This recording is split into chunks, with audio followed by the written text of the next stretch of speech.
So first of all, let me welcome for this fourth international conference on conflict resolution and strategies. Far away from the city, right? Yeah, no, city. Penang is one place, Kuala Lumpur is one place, Penang is another place. And then we are so far away, internally. Well, this place is actually has very significant historical value for us Indians. It's called Kedah, where we say Kedaram Kandabhumi, a small river from in the 10th century. And this is where Rajendra Chola, Chairman, parked his ship, looked at the leaders of this country, decided to build the university here. Because this land holds very significance for us. Number two, what is very interesting is back in the early 90s or the late 18th and 90s, including my grandfather, everybody was taken outside India for work, Malaysia, and so on and so forth. But the Malaysian Indian community is the only community that got together and built a university. So as of now, Aimst University is the only Indian-based university outside India. Video ஒண்டி எடுத்து கூட அப்படி திருப்பாங்க இல்லை அவங்க logo தெரியுற மாதிரி பேக்கில் இருந்து. So today our discussion, this conference is about global sustainability. I think that is going to be the buzzword for now and for the next 15-20 years. That's going to be the buzzword. And I think even what we are speaking about, Dr. Prabha, being delayed is also another conflict. So I think the subject is very, and my wishes. He is referring to only himself.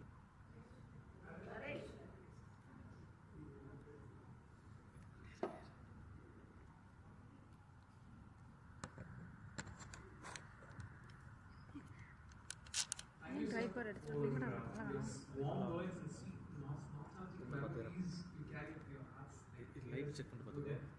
And I now invite Professor Kiran Reddy, Vice Chancellor and Chief Executive of Aimst University, to deliver the opening and welcome address. Welcome, ma'am. A small correction. I'm the COO, Chief Operating Officer, and the Academic Advisor, and the Vice Chancellor.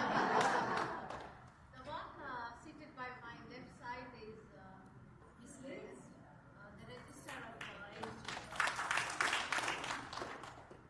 Good afternoon. It's going to be a little longer because it's kind of not only a welcome address, but the keynote address is what I'm asked to. That is where I thought like I have to deliberate a little deep into the topic and then set a tone for the paper presenters to present their papers and for us to take forward the deliberations. Good afternoon, esteemed dignitaries, colleagues. Students are not there, I think, and your friends, students, and then the friends have travelled all the way from India to be here with us today to deliberate on the excellent topic. It's a privilege to stand before you at the international conference on deliberations on conflict resolution, strategies for SDGs, jointly organized by Sacas, College of Arts and Science, Chennai, and Aimst University, Malaysia. This gathering reflects the spirit of global collaboration that the Sustainable Development Goals call for.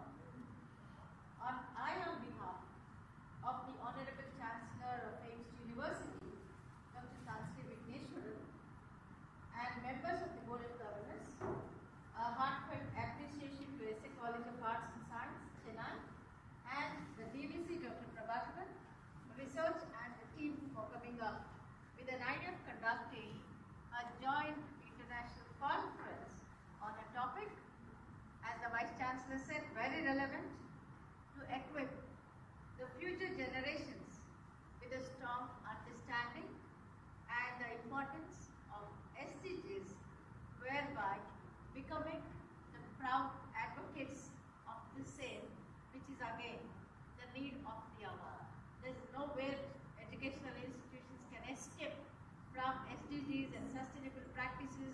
and say that I'm not bothered to just equip my students with the knowledge on SDGs. The topic itself is such which triggers the curiosity amongst the esteemed facilitators, the teachers, without whom such initiatives cannot be achieved. Kudos to all the paper presenters during today's conference for taking time out for preparing research papers on the topic. I think all the teachers present here, targets of numbers, that the collective promise of humanity for a better world by 2030. Yet one reality confronts us: without peace, there can be no sustainable development, and without sustainable development, there cannot be a lasting peace at all. The conflict in its form, social, political, and economic.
Worsens and livelihoods are disrupted.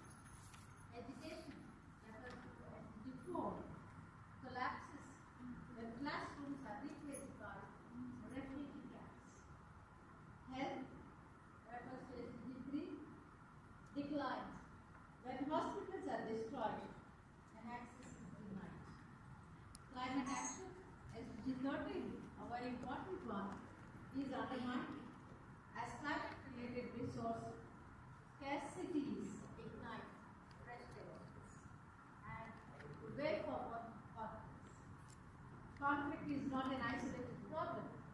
It is a chain reaction that slows down every single SDG.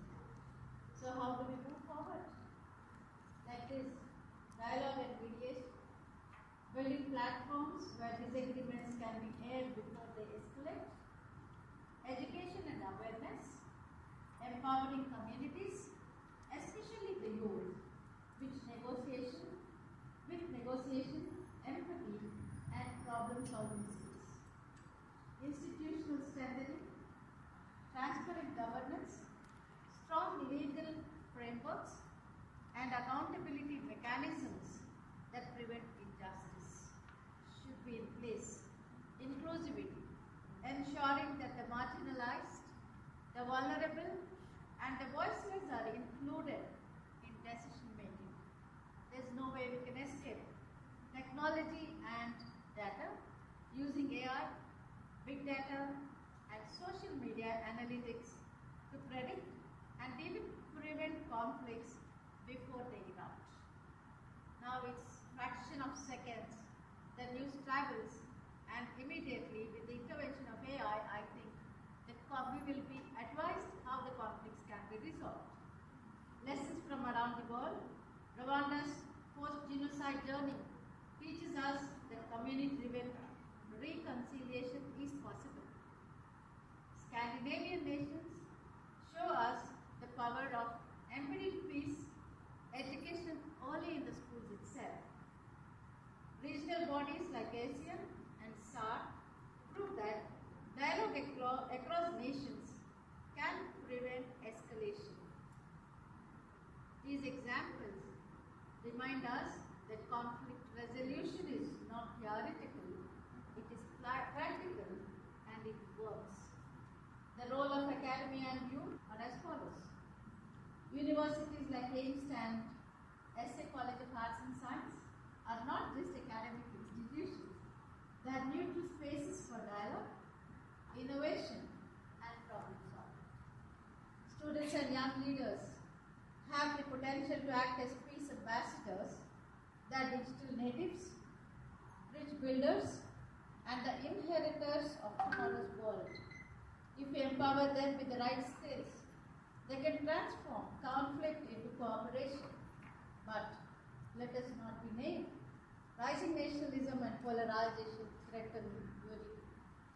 Digital misinformation spreads faster than truth, which we are experiencing on a daily basis. The pressure to grow economically sometimes overshadows environmental imbalance. These are not reasons for despair, but cause for courage, innovation, and collaboration. I think we are on the right path as the first collaborative event we have started. So we are making a very strong foundation for us to move towards realizing the SDG goals. As we deliberate today, let us remember, conflict is not merely a problem to be solved. It is an opportunity for transformation, for building stronger institutions, fairer societies, and more resilient communities. Let this conference be more than a dialogue. Let it be the beginning of shared action across borders, a reaffirmation that peace and development are two sides of the same coin. Together, we can move closer to a world where the promise of the SDGs is not a distant dream, but a lived reality for all. We wish all the participants an insightful day and the team of Sacas safe travels back with a lot of cherishable moments and a lot of thought-provoking ideas to be worked on for both of us to take forward this collaboration and see that we become the advocates of equipping the future generation with the SDG knowledge and become the practitioners. I just thank all of you for being here. Though you're all tired, you very enthusiastically are waiting for the papers to be presented, and wish all of you a very, very insightful day and good luck for all the ventures and the future activities for both of us to take it forward. And SDGs, the word itself, the subject itself, very close to my heart, as I'm appointed as the SDG Governor for India by SUNFU, an NGO which is supported by the UN to take forward the SDG goals, and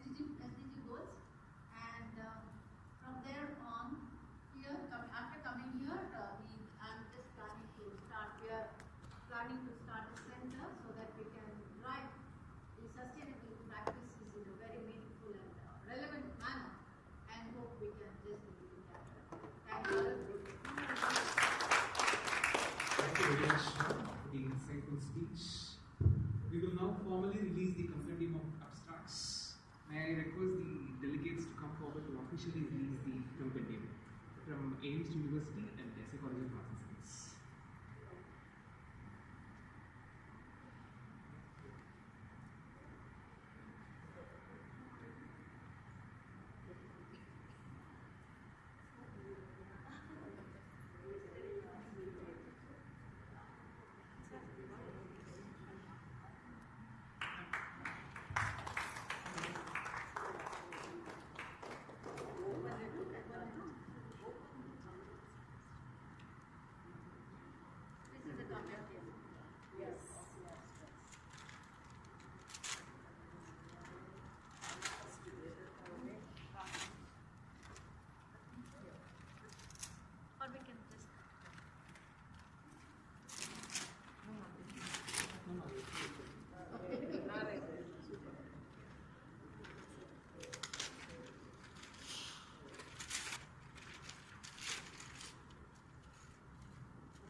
ready, ma'am?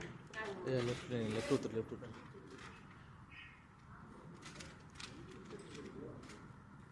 You also can come, no? Send it.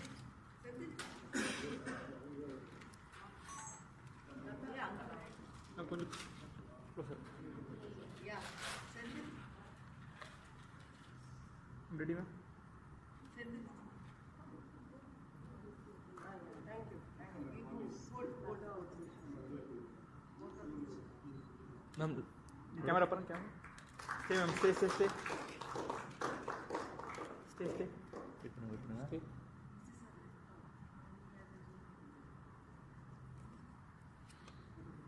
Followed by this, Okay. formal exchange of collaboration certificates between the partner institutions will happen.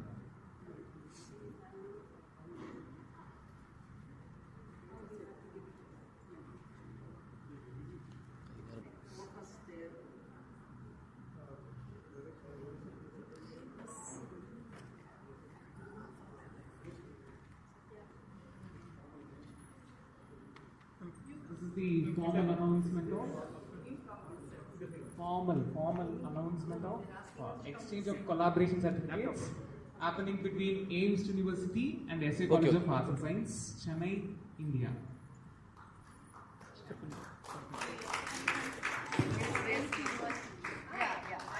Sir, கொஞ்சம் front long. Hey, kai. Sir, please hold.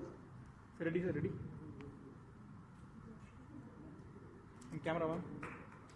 Stay.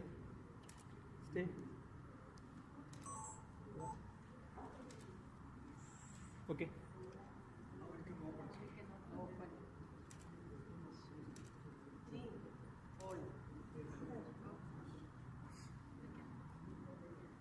Camera on. Hold, sir. Okay. Come fast.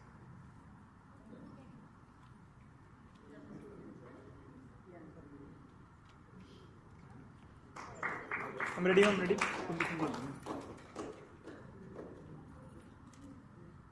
ready, ma'am. Camera on. Okay, ma'am. So SA College of Arts and Science is providing certificate of collaboration and certificate of appreciation to Aimst University, Malaysia. Ready. Yeah, we will hold.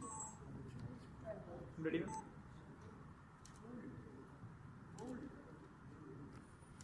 Stay. Okay. Thank you.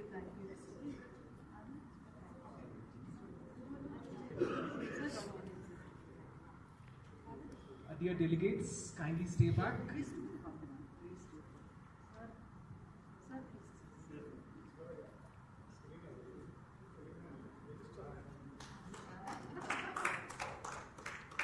Token of appreciation.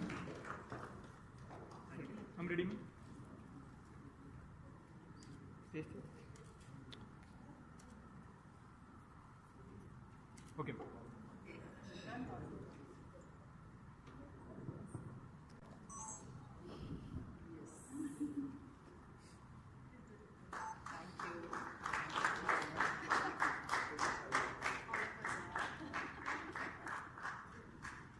Going very well with this.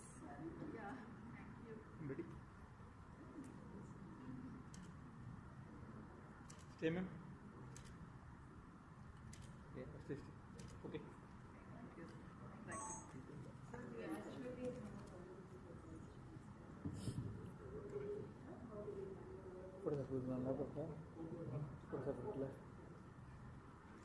Thank you, ma'am. Sirs.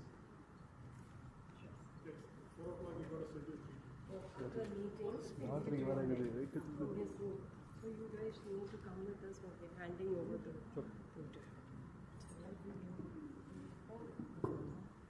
Interns கிட்ட கொடுக்க போகிறாங்களா follow பண்ண சொன்னாங்க of பண்ணிட்டா பேசுகிறாங்க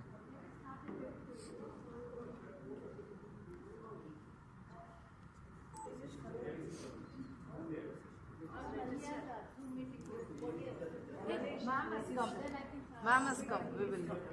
Sir has come. Please come, sir.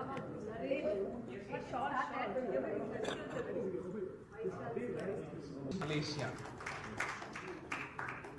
Ready? Okay.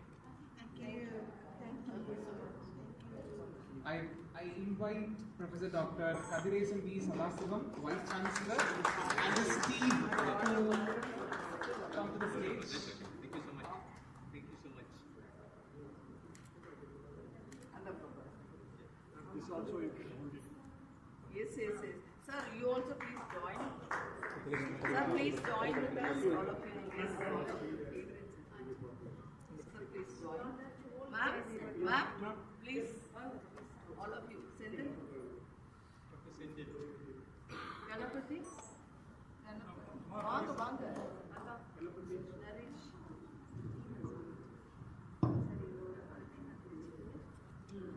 ஐயா, அதை எடுத்துட்டு வாங்க.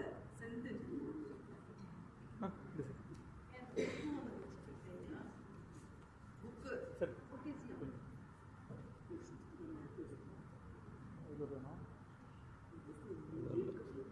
Ready, sir, Okay, ready? ready? I'm ready, ma'am. Ready? Stay. Stay.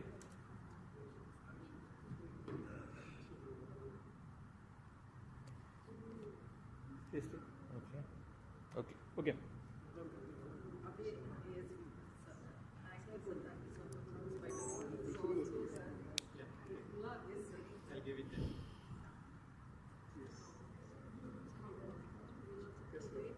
This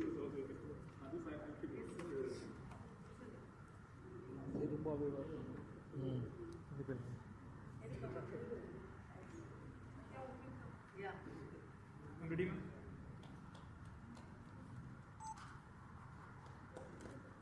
Bring camera up on.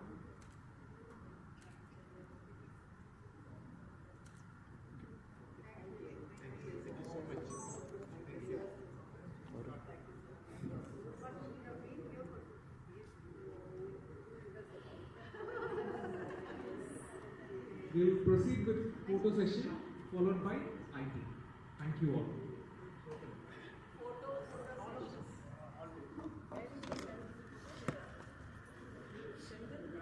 Sendil photo. Outside. Okay. SA College.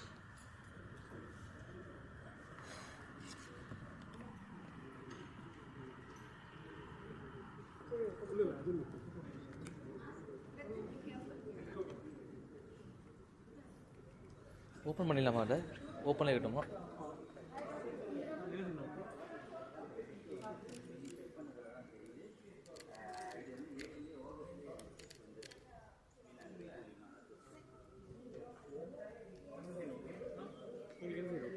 இது okay தான்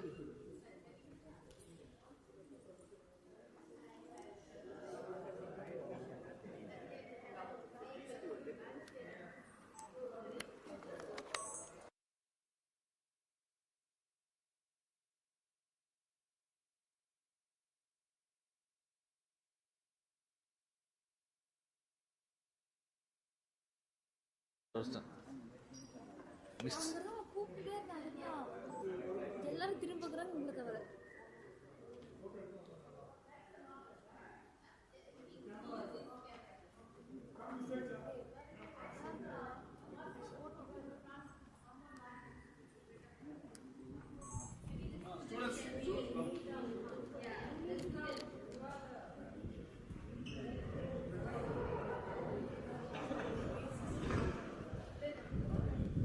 only but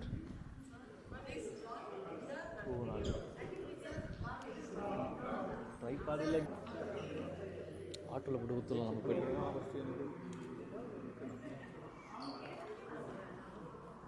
வா பின்னாடி வா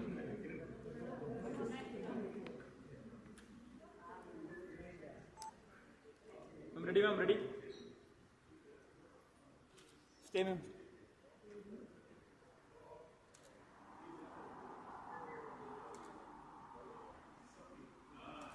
Camera on.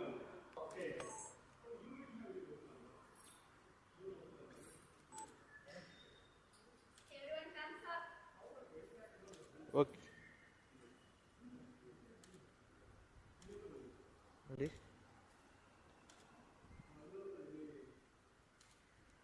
Okay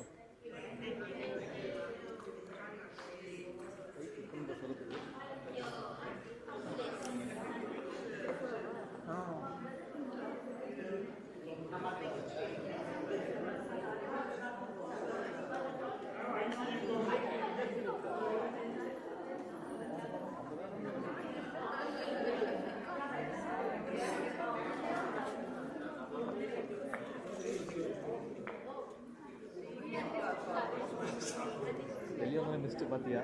ஆமாண்ணா ஒரு ஃபோட்டோ தான் தெரியுது. ஓகே தான்.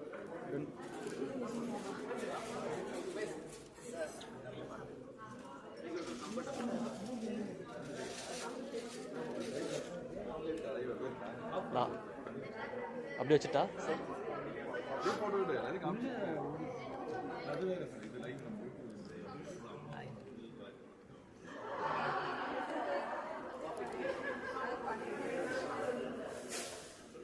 ஓ ஹலோ சார்.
லைட்டிங்காக பார்த்தேன்டா. வேற இல்லை இல்லை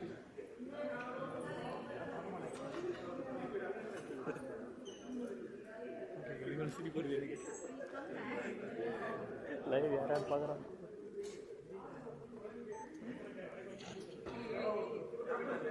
லைவ் போயிட்டு இருக்காங்க.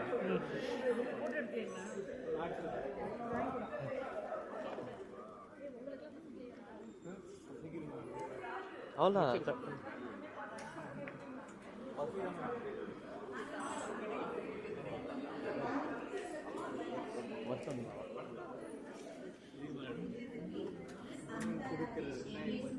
Scholar, University of Nottingham, UK. Ma'am is going to present on the topic the cost of conflict and the case for transformation, the organizational strategies for achieving SDG 16 and beyond. So, a small reminder, gentle reminder as such, kindly stick on to the time as 5 minutes. Now it's over to Ms. Amrita Rajesh. Thank you, ma'am.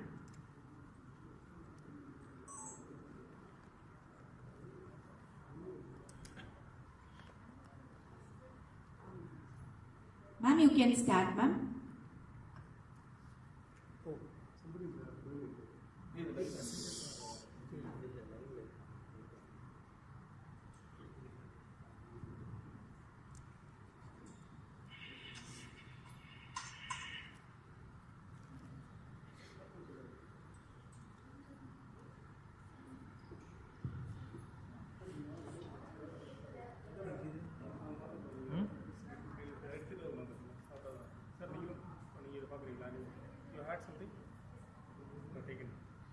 Amrita ma'am, now you can start with the presentation.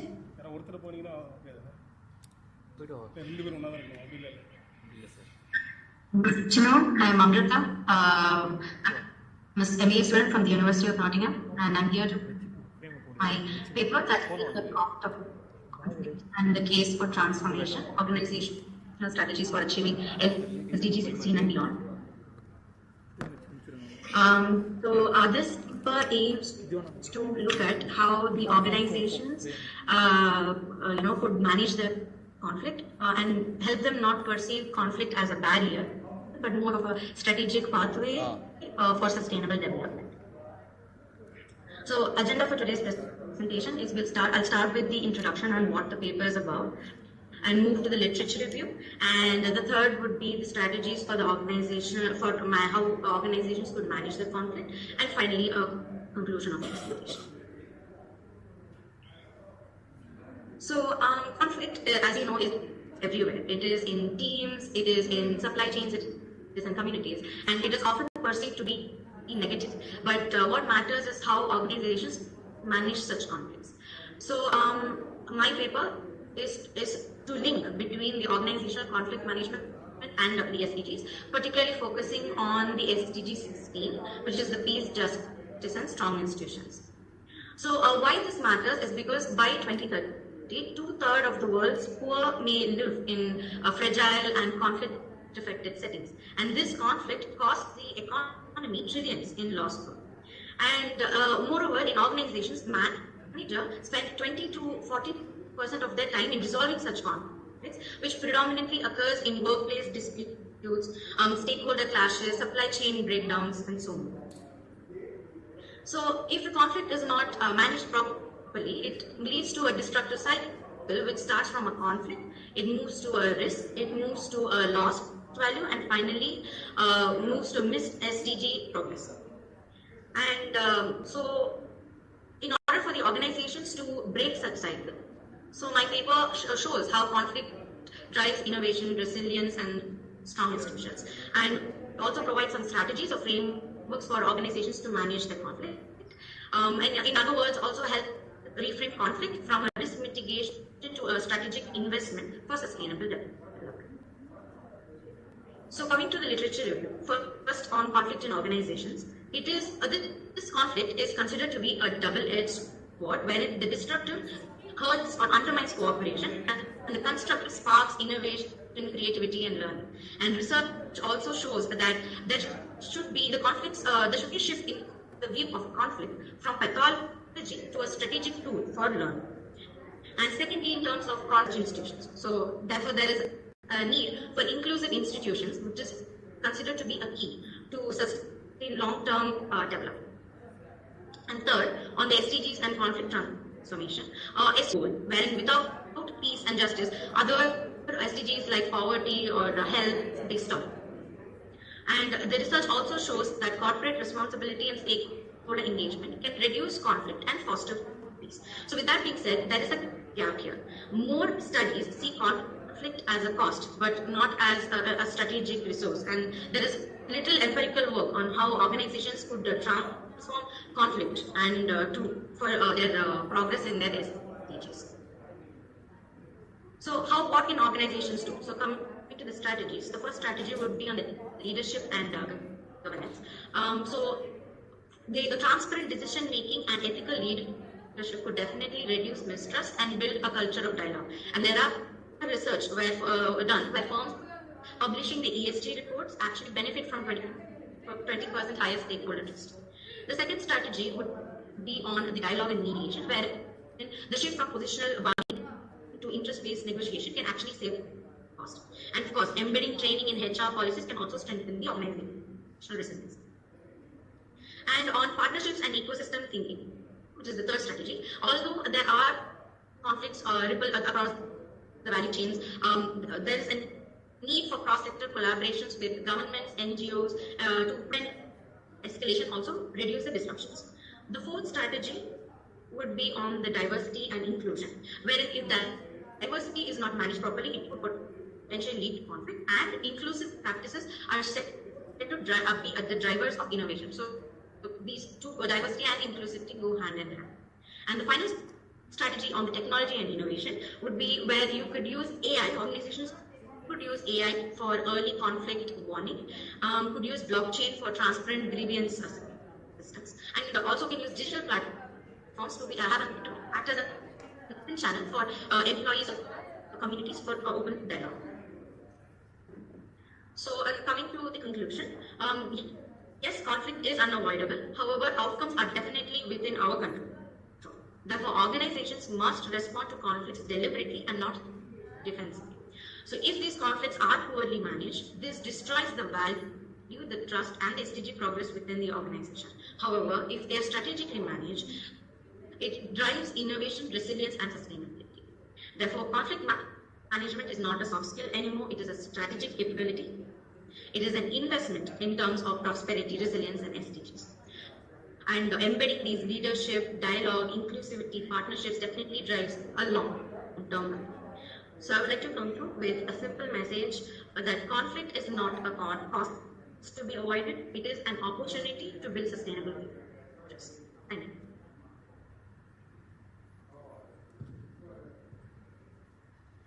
Thank you, Amrita, Rajesh ma'am. So it was an insightful session from your side. Thanks a lot. Now it's time for Paul Nathan, CPM CSM Fritz, Global Real Estate Management, Subject Matter Expert, Canada. Sir is going to present on the topic Vegetarianism as a path to forest conservation and environmental sustainability. Sir, the session is yours.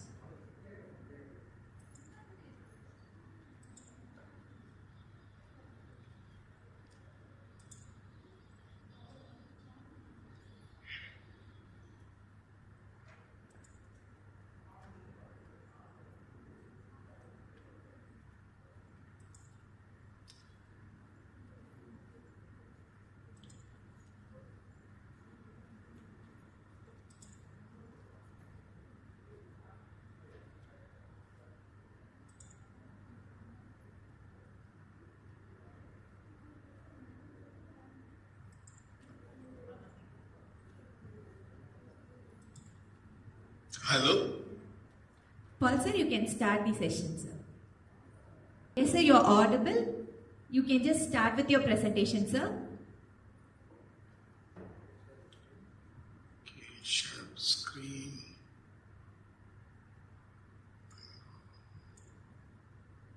Share.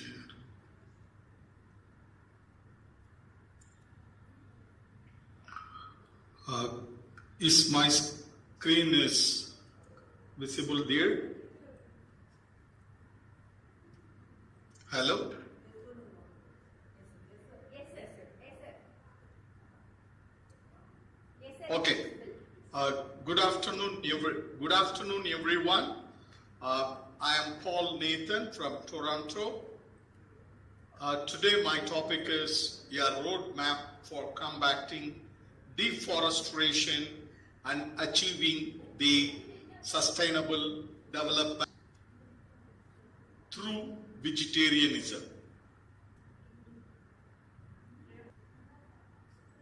Sir, you can continue, sir. Okay, one moment. Hello? Yes, sir. Sir, you're audible, sir. Okay, let's explore the widespread deforestation threatening the Brazil Amazon rainforest. The Amazon rainforest spans approximately 50% of Brazil, where you can see the complete green, and the red ones every year, where there will be fire happens due to deforestation. This destruction is equivalent to clearing 1.8 million football fields each year. It is a time for us to know what is the root cause of this massive deforestation. The shocking reality is 80% of Amazon destruction is linked to cattle ranching only for beef production, which is releasing 340 million tons of carbon annually. The US and China consume 1/3 of the global beef supply. Not only Brazil exports beef while maintaining high domestic consumption for the local community. What is the core issue here? The root cause include lack of education on plant-based dietary alternatives and limited awareness of their impact on their deforestation. Not even 1% of the people who consume beef do not know that it is at the expense of killing the trees and going for deforestation to get their meal. What could be the impact solution? International organizations, global communities, and Gen Z should spearhead educational campaigns promoting plant-based nutrition to help reduce deforestation. What could be the possible outcome?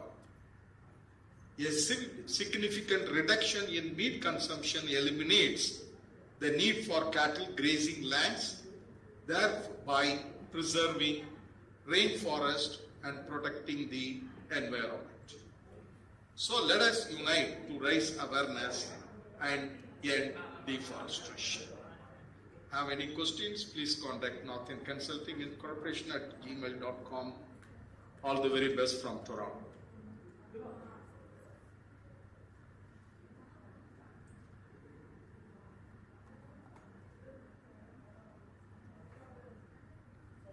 Hello?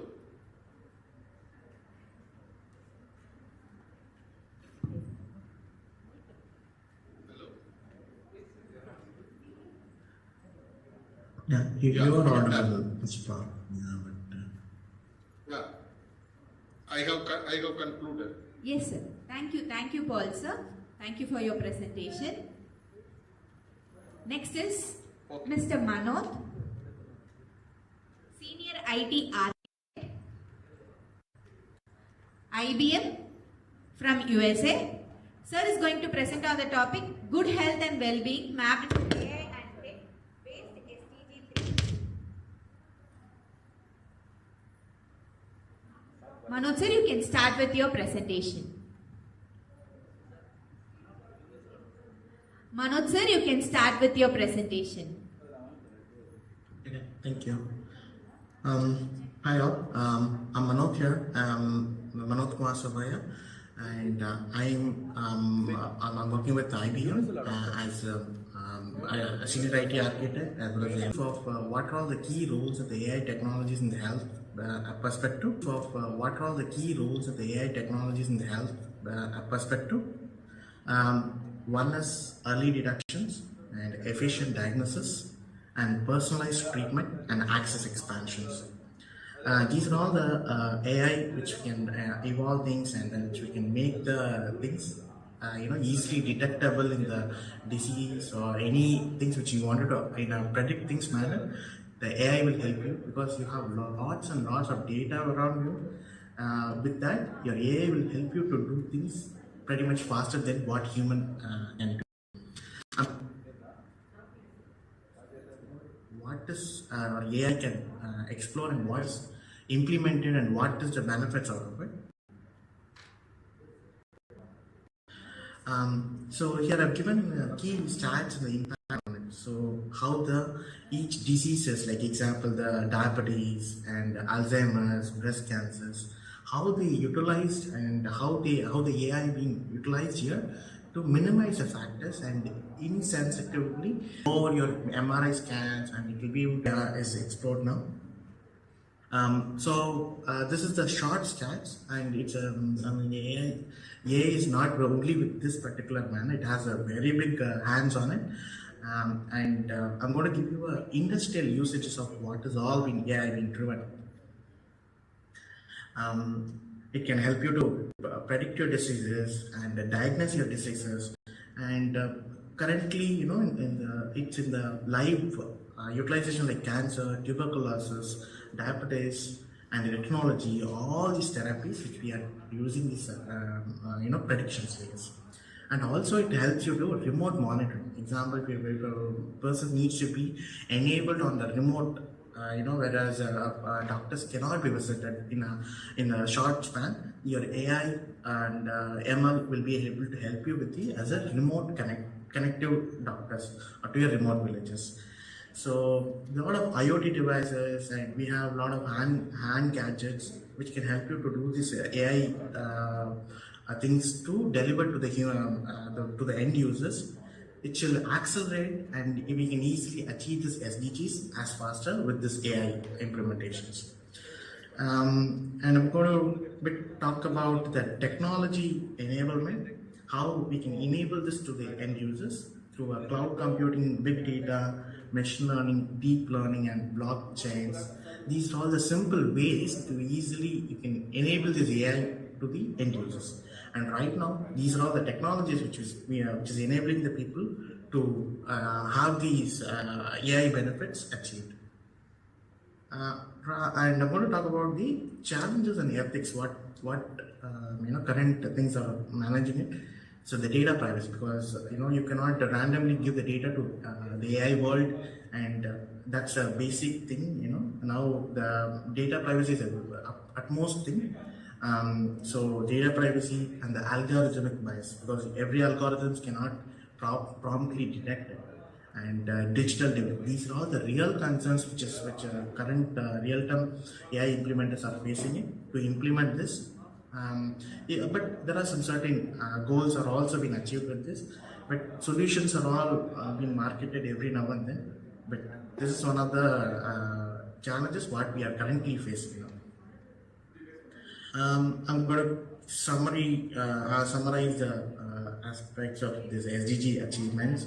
AI will not replace the doctors, but it can empower the healthcare to do your easy achievements for things.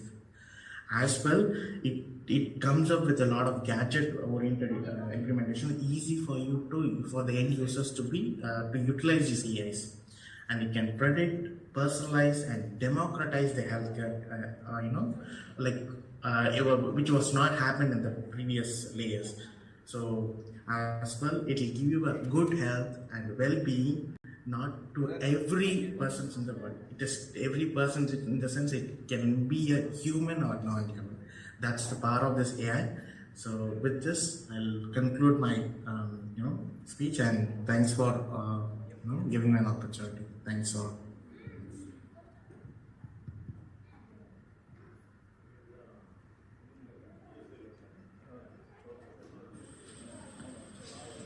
Thank you, Manoj sir, for your presentation.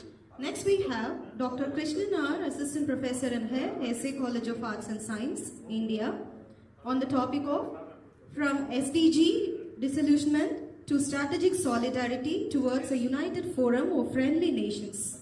Welcome you, sir. Participants, please follow the timing, please.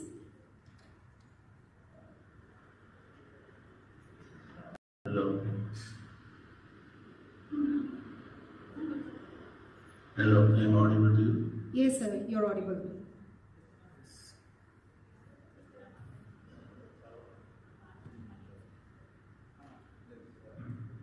Yes, sir, you are audible. You can start your presentation.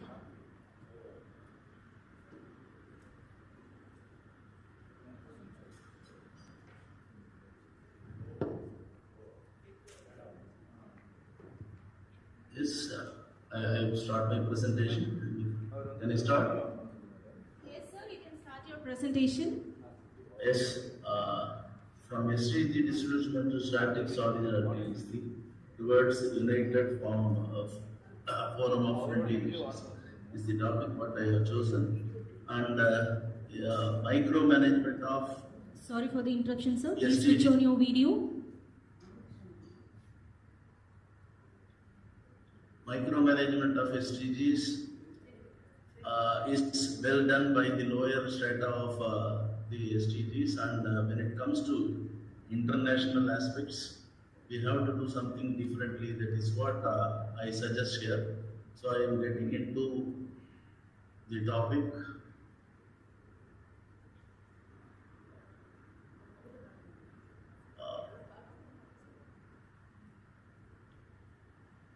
Why SDGs are off track. So the topic of the conference, which tells us that there is some off-track movement of the expected results of SDG after third of the SDG plan from 2015 to 2030 is over. We are in 2025 and we find it is off track, and why this happens. So all of us, we can very easily say there are conflicts and why the conflicts have come.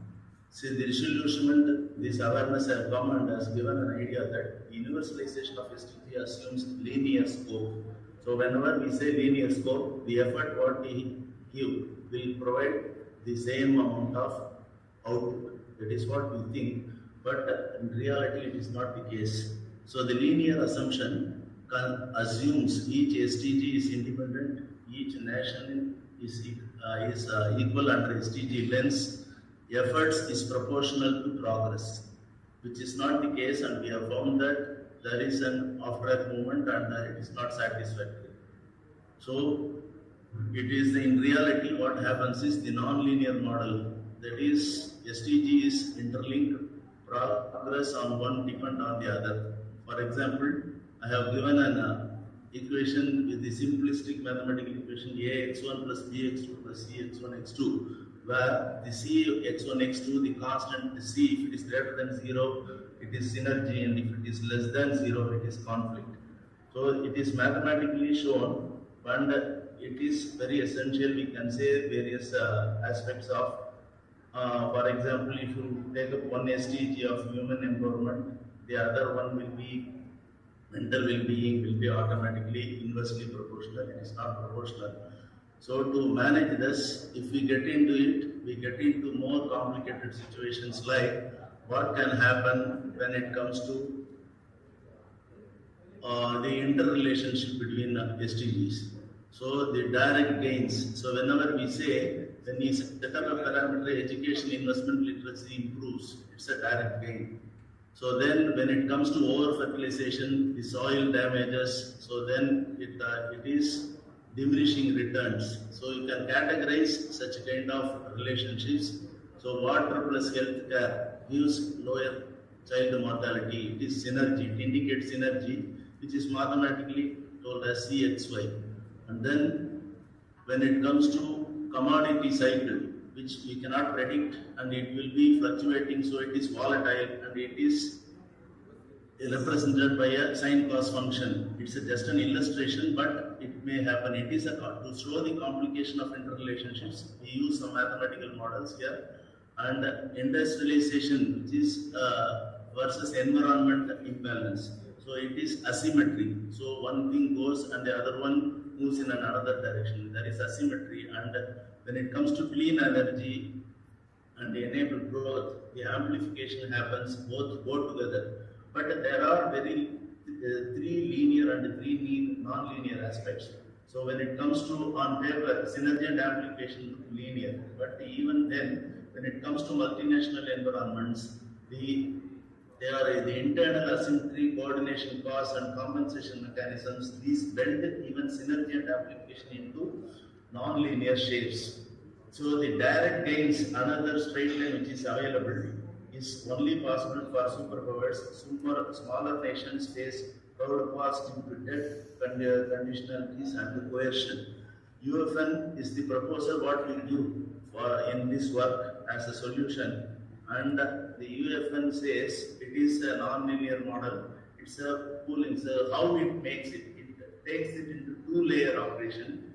So the second level, apart from superpowers, the second level nations can get together and make a pool, and they can have a common fund. They can use compensation for the help to members hit value. So that is whenever there is a curve, they are hit in there is a hit, they can go to, that is the fall in valleys, they can go to peaks. Balance international council, balancing, rotation, shared devices, these are the things which we can, rotation of the chairmanship of this forum can be making it, that is a group of equals. So if there is somebody is monitoring others, they are directing others, those things will not happen. So it is a proposal which is mathematically told. What we suggest here is the internal conflicts within a group of nations, which is considered as f of xi,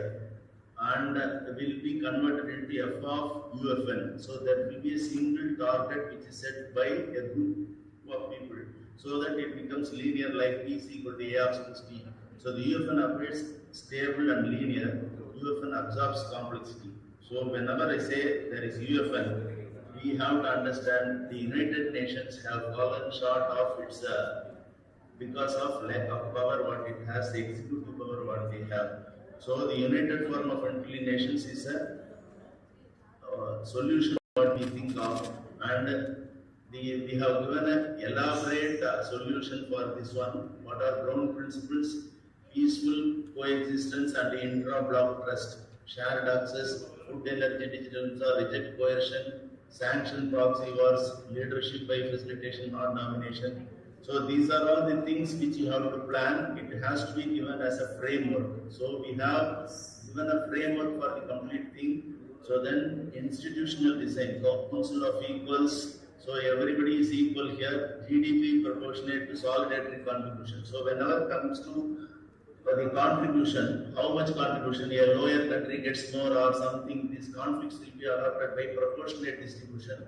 And then solidarity, impact levy, conflict resolutions, and collective buyout options. So this is the area where we normally say, when we are working as a group, even then somebody may feel I am not fairly dealt with. So in that situation, so the other people who gain, or as a group if we gain, there should be a proportionate compensation to the people who are getting more affected. So such kind of formation, such kind of fair distribution can happen only with lower powers, which those group together and then give a solution. So then these are all the external postures. So when we are a group and go towards it, and we say that we are one, and these groups, that is South-South collaboration. Nowadays in politics also we hear South-South cooperation. So these things are there. So United Forum of Friendly Nations is a solution projected by us. So here what we say is, fragmented we remain trapped. Sorry for the interruption, Krishnan sir. 1 minute more, kindly wind up. What we get, and this solution, what I give, will be presented as a paper later, and I thank for this opportunity. Thank you all. Thank you, Krishnan sir. The next participant will be Mohammed Akram Basha Akbar Basha, lead decision. Next presentation will be Mohammed Akram Basha Akbar Basha, lead decision scientist, version 1, Ireland. Sir is going to present on the topic harnessing artificial intelligence for accelerated SDG implementation, a framework for localized data-driven impact. Sir, kindly stick on to the time. The presentation time is 3 minutes. Hey, morning and afternoon all. Hope you can hear me, and thank you for the opportunity today. And first of all, myself, Akram. Akram is a caring, careless, and a generous spirit with a street smart, acute, and analytical intellect, driven in the physical world by how to drive growth in business today, how to grow as a human being today, and how to help someone else grow as a human being today. And as ma'am mentioned, I currently serve as decision scientist for version 1 in Dublin, Ireland, and I contribute to the wider community in academia as a data economist as well. And coming to today's topic, SDG goals. Why do SDG goals exist in the first place is businesses, when we started, we currently live in an age of capitalism, and businesses when we started are very driven to the only thing is how to drive growth, how to make more money in business today. Somewhere down the line, the ethical lines were faded, and to bring those lines back, the United Nations decided to deploy a framework called SDG goals, through which each business in the whole world will be measured how they are aligned with the ethical values of our planet hence we have multiple different goals. And coming to the topic, I would like to explore a bit more. Let me bring up my screen and let me know. So, harnessing artificial intelligence for accelerated SDG implementation. So, the area of focus currently for me personally would be to have a go at multiple different SDG, because AI is a technology which is capable of addressing multiple different goals, and also, as one of the presenters earlier presented, most of the goals are interlinked, by the way. And the goals picked in for the research purposes here are goal number 4 for inclusive education. That is something which is very close to my heart, and we currently practice that as well at an organization level through AI technologies. We use AI technology to look for what are the available frameworks across the world and see how we can standardize the organizational development frameworks which we have. For example, we are now stopping to measure people by what kind of degrees they have and start measuring people by what kind of skill sets they have. So it's more skill set oriented job market, and again it comes back to the 80-20 golden rule of business. 80% of your customers generate, 20% of your customers generate 80% of your revenue, and that rule applies for almost all parts of the business. And current scenario for the Gen Z and the newcomers in the world is that the job market is very, very competitive, and AI as a technology is not helping anyone. So unless you get on top of technology, it's going to be very difficult to navigate this job market in current scenario. So to address this, you need to leverage AI and make it your own weapon. And how do we do that? We currently the proposal is a framework through which we deploy certain level of technology and AI models to measure how data is being collated across the world, and see how we can leverage that data and the machine learning models and AI models to create policies to create sustainable